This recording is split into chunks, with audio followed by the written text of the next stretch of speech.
बताएंगे जल में घुलनशील विटामिन के कमी से होने वाले रोग और उनके फोर्स के बारे में। तो सबसे पहले मैं जल में कौन कौन सी विटामिन होती है उसके बारे में बता दूं।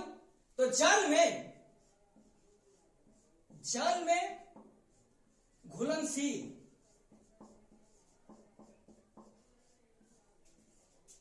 विटामिन बी सी, और मैंने आपको यह बता भी दिया था कैसे याद किया जाता है। तो इसको मैंने बताया था डब्ल्यू बी सी, यानी डब्ल्यू का मतलब हो गया वाटर, और इसमें घुलनशील विटामिन कौन कौन हो गई, बी और सी।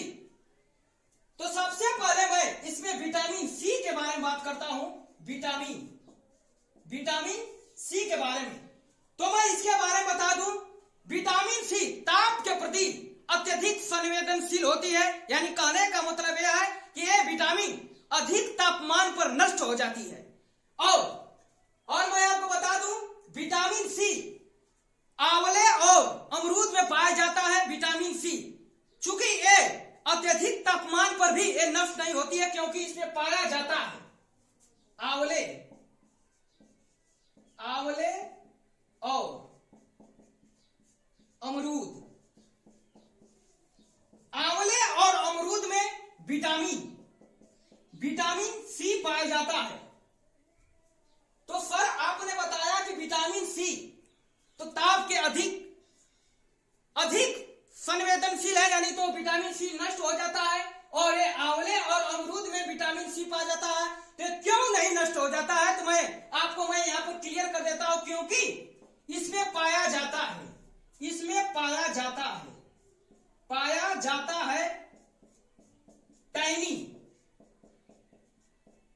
टैनिन नामक एक प्रतिऑक्सीकारक, यानी टैनिन नामक एक प्रतिऑक्सीकारक पदार्थ पाया जाता है। एंटीऑक्सीडेंट यानी प्रतिऑक्सीकारक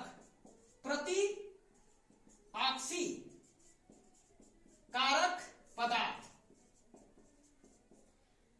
तो आंवले और अमरूद में विटामिन सी ये अधिक तापमान पर भी नष्ट नहीं होता है, क्योंकि इसमें टैनिन नामक प्रतिऑक्सीकारक पदार्थ पाया जाता है। और मैं आपको बता दूं, और एक पूछा जाता है सवाल, एक बहुत फेमस सवाल है कि नींबू का स्वाद खट्टा क्यों होता है, किस कारण होता है। तो मैं बता दूं, खट्टापन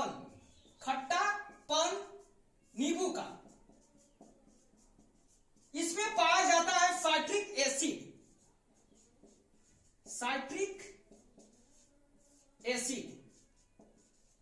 यानी नींबू का खट्टापन साइट्रिक एसिड के कारण होता है। और मैं बात करता हूं विटामिन सी के कमी से होने वाले रोग, और मैंने आपको केमिकल नेम यानी रासायनिक नाम में भी बता दिया था कि इसको घाव भरने वाली विटामिन के नाम से भी जाना जाता है। तो इसकी कमी, जब हमारे शरीर में विटामिन सी की कमी होगी तो हमारे मसूड़ों में घाव होने लगते हैं, और मसूड़ों और दांतों के बीच पकड़ जो होती है कमजोर होने लगती है। तो विटामिन सी की कमी से मसूड़े फटने लगते हैं, और दांत और मसूड़ों के बीच पकड़ कमजोर हो जाती है। तो इसके फोर्स क्या है, इसको हम कैसे दूर करें। इसके फोर्स है यानी स्रोत, इसके स्रोत है खट्टे फल खाइए आप, जैसे नींबू, संतरा, आंवला, अमरूद खाइए, तो इससे आप छुटकारा पा सकते हैं। और मैं एक नोट पॉइंट बताता हूं, यानी नोट, विटामिन सी मांसाहारी भोज्य पदार्थों में नहीं पाया जाता है। तो विटामिन सी नहीं पाया जाता है मांसाहारी भोजन में। तो ये नोट पॉइंट आप लोग लिख लीजिएगा, विटामिन सी मांसाहारी भोज्य पदार्थों में नहीं पाया जाता है। के बारे में किनके कमी से कौन कौन से रोग होते हैं, तो सबसे पहले मैं विटामिन बी के बारे में इसको बता दूं। सबसे पहले ये तो जल में घुलनशील है,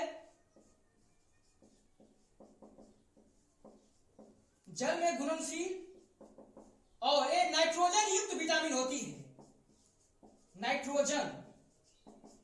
नाइट्रोजन युक्त, और ये विटामिन स एंजाइम की तरह कार्य करती है। एंजाइम। यानी विटामिन बी क्या है, जल में घुलनशील विटामिन है, नाइट्रोजन युक्त होती है और स्व एंजाइम की तरह कार्य करती है। तो सबसे पहले विटामिन बी में, चूंकि विटामिन बी में बी कॉम्प्लेक्स चलता है, तो मैं सबसे पहले विटामिन बी1 के बारे में बात करता हूं। इसके कमी से, विटामिन बी1 के कमी से बेरी बेरी रोग हो जाता है। बेरी बेरी रोग हो जाता है। और ये विटामिन बी1 चावल के खुरचन में पाई जाती है। और मैं अब अगले विटामिन बी2 के बारे में बात करता हूं। तो विटामिन बी2 के कमी से हमारे जो शरीर में, त्वचा में जो सूजन आने लगती है, तो ये विटामिन बी2 के कमी से त्वचा में सूजन आ जाती है। अब बी3 की कमी से, यानी विटामिन बी3 के कमी से हमारे बाल झड़ने और सफेद होने लगते हैं। बाल सफेद और झड़ने लगते हैं। और बी4 के बारे में हमें पढ़ना नहीं है।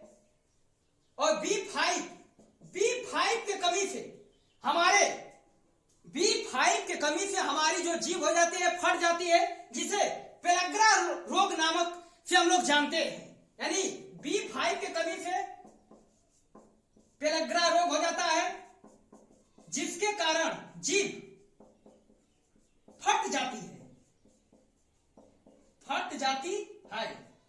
अब बी6 के कमी से एनीमिया रोग हो जाता है। एनीमिया रोग हो जाता है और लोग तंत्रिका विकार का शिकार हो जाते हैं। तंत्रिका विकार का शिकार हो जाते हैं। तो सबसे पहले मैं विटामिन बी के बारे में बात किया कि ये तो विटामिन जल में घुलनशील है, ये नाइट्रोजन युक्त है, स्व एंजाइम की तरह कार्य करती है। बी1 की कमी से बेरी और बी2 की कमी से त्वचा में सूजन आ जाती है। बी3 की कमी से बाल सफेद और झड़ने लगते हैं। बी4 के बारे में पढ़ना नहीं है। बी5 की कमी से पेलग्रा रोग हो जाता है, जिससे हमारी जीभ फट जाती है। और बी6 के कमी से एनीमिया रोग हो जाता है और साथ ही साथ लोग तंत्रिका विकार का शिकार हो जाते हैं। और बी7 के कमी से ये क्या करता है, विटामिन ए कार्बोहाइड्रेट के उपापचय में हमारा सहायता करता है। यानी कार्बोहाइड्रेट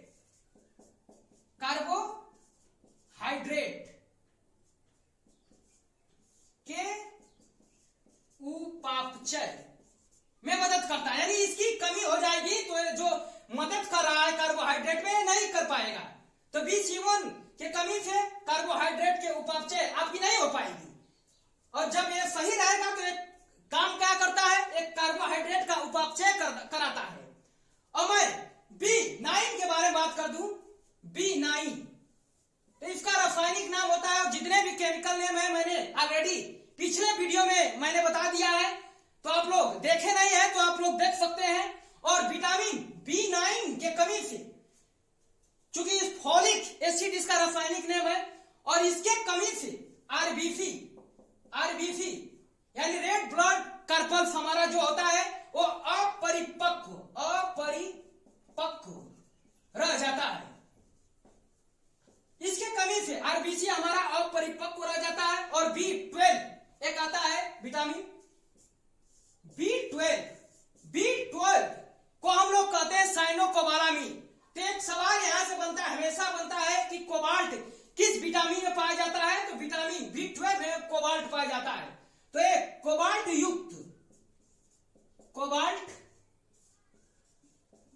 युक्त विटामिन,